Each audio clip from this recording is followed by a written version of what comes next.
What is good, my beautiful bros and girls out there? It's your boy Michael here. Welcome back to another Nostalgia Critic video review. And today we're checking out Nostalgia Critic Paddington. The Christmas season has arrived and I'm actually excited. I love Paddington, that silly old bear. That he loves marmalade. I've seen the first two films. Boy, I love them. The third movie just came out in London, December 7. I still haven't seen it yet, but I'm gonna have to wait until next year when it comes in my country, that I'm in Italy right now, so I can watch it. So anyways, the original video will be in the description, and let's get started.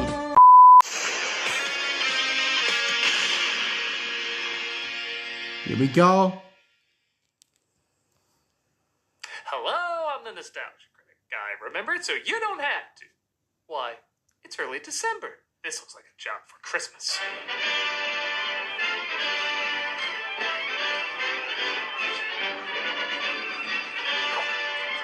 Can he get in? Sure he does.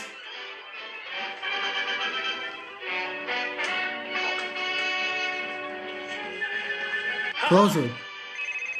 Ah, there you are. Oh, That was so bad! what do you want? I'm still at home.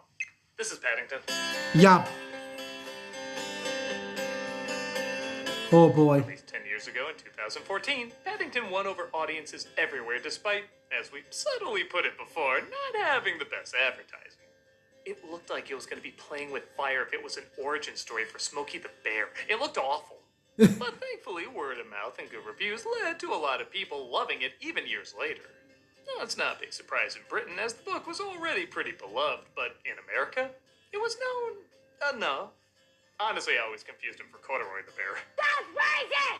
It also did help that it was released in America in January. Not only after Christmas, as most people see this as a Christmas film, but also in the month when many studios release films they're basically sending to die. Nevertheless, Paddington succeeded. Granted, it never did hit #1 in American box offices, as, well, people had to see that fake baby in American Sniper. But critics and audiences really seem to love it, as, like I said, it's still being talked about, and even more sequels are being produced. So, what's so charming about insert any number of bear jokes I've made in the past year? Well, let's sink our claws in. From the writers of, well, everybody makes mistakes. Let's take a look at Paddington. We start off this child-friendly adventure with a reminder of the incredibly child-friendly person who produced it. And we're shown a film following an explorer journeying through Peru. I travel light, carrying only the absolute essentials. And you know how when you're not sure about a movie but a good early moment can start putting those fears to rest? His helpers carrying basically an entire living room was that for me. Yeah, I did see that scene. It's But the bear crazy. saved my life. He discovers two very friendly bears who seem wise beyond their years. Mostly.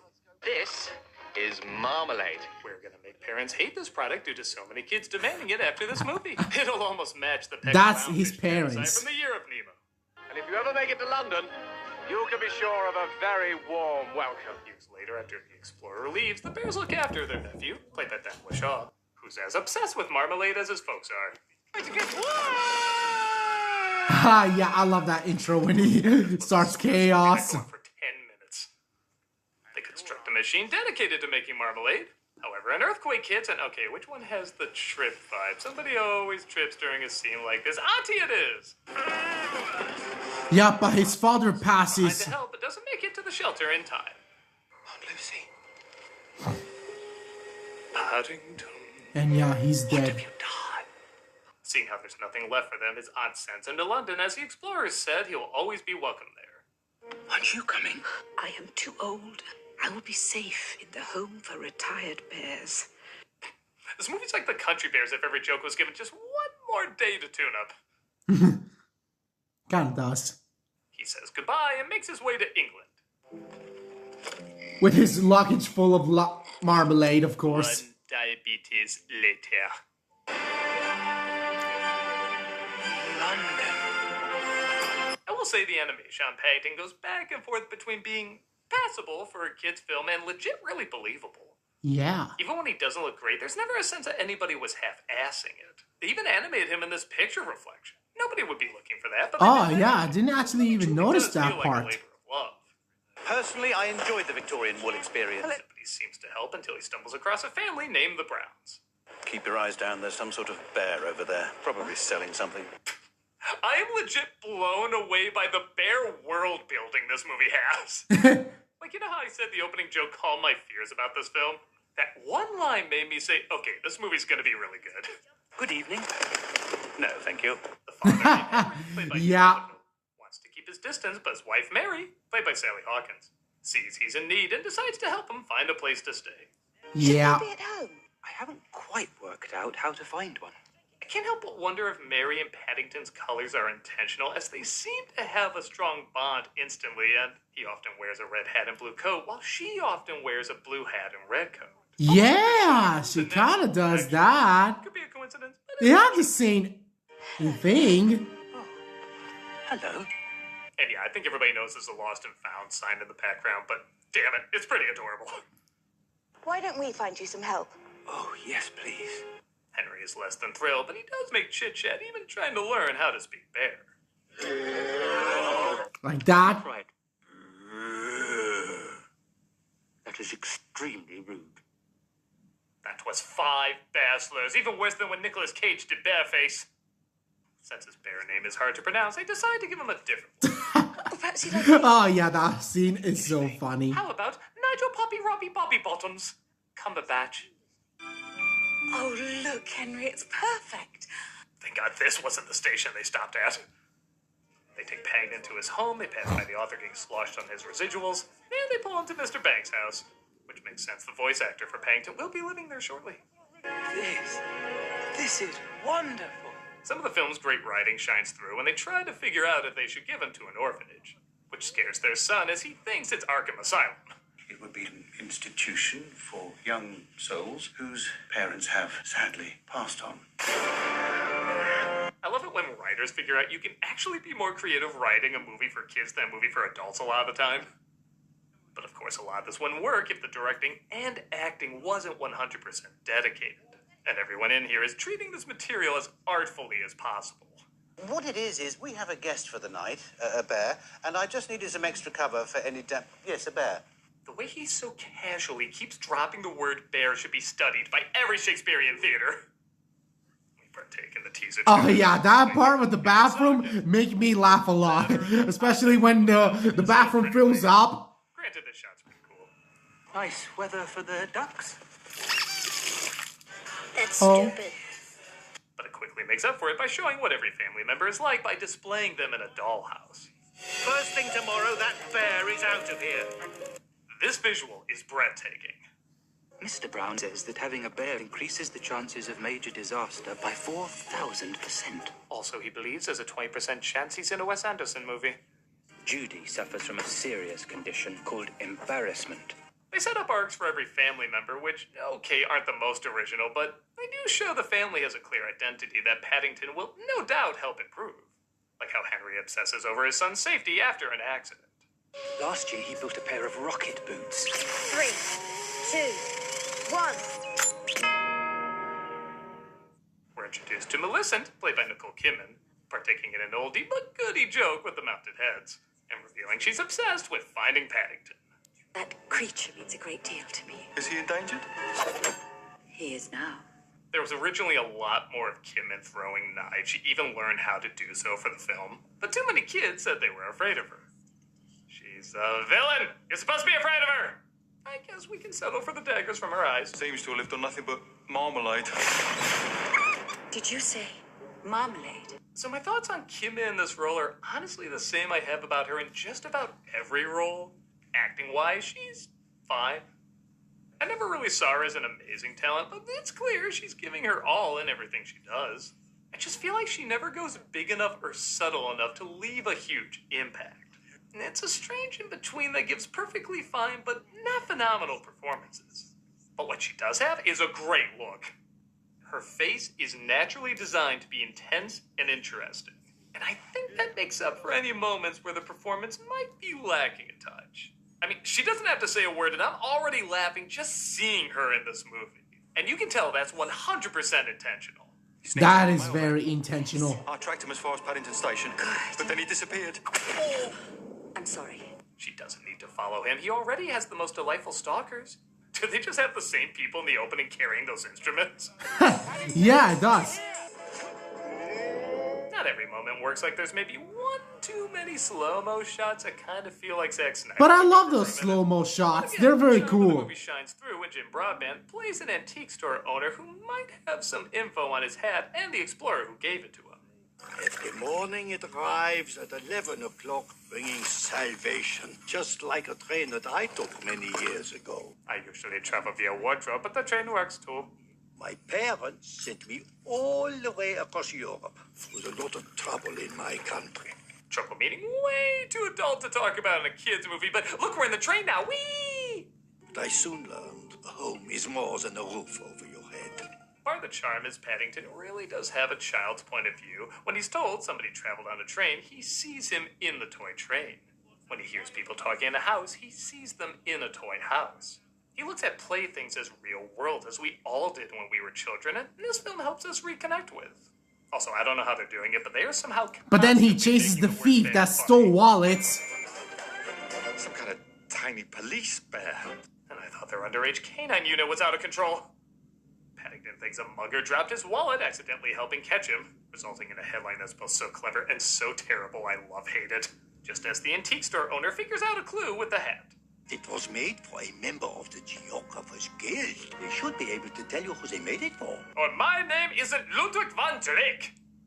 We get a great flashback to show how Mary and Henry changed after having kids. Seeing not only they were hippie rebel risk takers, but they literally rode to the hospital pregnant and then left the same day instantly as overprotective parents. I'm amazed at how insightfully, touchingly, and hilariously this movie manages to show everything. Where's the bike, darling? This is our new car. Oh yes, it changes. It's the new Transformer line. Oh, adulting, Christ, why even try? Family gives Paddington some flasher clothes. Hey, tell me I'm wrong. He is naked under there. And Millicent gets info from a cab driver who dropped him off. When somebody doesn't give me what I want, I remove their body parts. Did the books have a Dr. Giggle-style villain in them? Yeah, it kinda has that Dr. Giggle sound villain in it. Removing body parts? That's fine. I really do like these French sandwiches, Mrs. Bird. She finds Paddington and befriends one of the neighbors, played by Peter Capaldi, by hiding Yup. out in his TARDIS. There have been a bear. As a matter of fact, that bear is the reason I'm here. If I spray paint him white, I can do my own Golden Compass sequel. Henry and Paddington head to the Geographers Guild to see if they can locate the explorer. When they get a suspicious answer, though, they decide to sneak in themselves. Are you certain there was an explorer? Why are you looking at me like that? Oh, right, you're a bear. Boy, that would have never happened in the movie. Mrs. Doubtfire, and it's not really him dressed like a woman that's so funny. It's the fact that he barely attempts to disguise his voice at all. Haven't seen you before, have I? No, that's right. I'm new. The cast of my python is saying, you know My what, we were gosh. damn sexy. These random clothes also happen to have an ID, leading to some more really great writing. And I added lasered. And the arm's grown back. It's a false arm. Also, your third leg is gone. What ID picture has a person's entire body? They find a tiny film strip and escape as Melissa finds out more from her accomplice. Only one bear. The whole street will be crawling with them. Drains clogged with fur. Buns thrown at old ladies. They'll be eating the dogs and eating the cats. Police reports won't be flooding in. The film strip shows Paddington's aunt and uncle as he stargates his way back home and remembers the good old days. They get the name of the explorer too, and as soon as the family Montgomery leaves, the neighbor Clyde. tips off our villain. Yes? Yes? That so should have been an actual phone. Tell me that's something she wouldn't make. We get a Scotch tape scene that's That's pretty funny with the tape scene. bathtub scene again. Like I said, they can't all be winners. Oh boy. My gosh. And so on and so on and so on. Well, Kimmin says if my ex can do this, so can I. The place catches fire, and Paddington tries to tell them of the mysterious stranger who caused all this. There was an elephant. An elephant? Well, it had the head of an elephant and the body of a snake. Or maybe I took an edible while reading The Little Prince. They fear Paddington might be a danger to the kids, causing him to leave, and while yes, this is a pretty forced trope, it does fly by pretty quick. They just need a reason for him to get out of that. But that house. They scene don't really just treat make me this like any sad. high And then drama he because searches it's all humor. the They're trying to give him addresses something to do that's for been established, like Clyde. he is trying to find the explorer. He isn't just sitting around feeling bad. And again, there's a ton of charming moments around it. Yeah, it's very, Sweetened with really my great Petra. and cheerful for the guard to give him some food. Last name, only to discover Millicent this whole time was his daughter. Come along, going for a lovely ride. It's gonna sound weird to say I'm jealous of the jokes from Paddington, but I don't care. I'm jealous of the jokes from Paddington. Me too. She takes him to her Kill-A-Bear workshop and reveals that her father became a laughingstock because he refused to bring the bears home to be stuffed. As he said, they were civilized. They didn't even speak English. Do they play cricket? Drink tea? Do the crossword? No, but they make money. That's usually the ultimate qualifier. She's vowed revenge to get one of those bears as a specimen, and now she has her chance with Paddington. The family discovers what's going on and tries to break in to save him, while, of course, growing closer. Someone has to. Now, strip. He helps Paddington escape, but our villain is not far behind. Give up, Bear! Give up, Bear! You said it twice, I guess I have to now. Proper British manners. Oh yeah, that crazy Surprisingly suspenseful scene chase. almost Paddington made is me saved, but the villain shocked. gets the drop. But he saved him just in time. You'll have to take us all. Okay then. I've never stuffed a human before. She accepted that way too easily. I love the more you think about it, the more screwed up she is. Could I have one last request? Go on then. Seeing how I've never watched or read anything in my life, I can't see how this can backfire. He throws his sandwich at her, attracting the birds, and she's defeated. Good thing, too, we only have 3 minutes left to make this a Christmas movie. The judge didn't think the prison would do her any good. He gave her community service. Our villain is sent to work at a petting zoo. I hate Manu. Our heroes, of course, adopt Paddington to live with them. I found out the president of the Ukraine voiced him in a foreign dub. I had nowhere else to put that, I just could not mention it. And look, a tree! This was about Christmas all along. Yeah, okay, I guess It's a Christmas movie. What can you say about It's it? a Christmas movie near the end. But somehow we're gonna keep arguing over this one. And that was, boys and girls, Paddington, one of the greatest movies London has ever made. I'm so excited to go see the third film in January of 2025. I'm excited. Smash me some big likes if you want to see another nostalgia critic video like this. Subscribe to my channel, turn on the post notifications bell on, and share this video with your buddies and girlfriends if you really love Paddington. But let me know down who's your favorite bear, Winnie the Pooh or Paddington. Boys and girls, I will be in the next video. Bye to all of you. Have a very Christmas day. Happy Christmas to you all. Bros out. Fist out.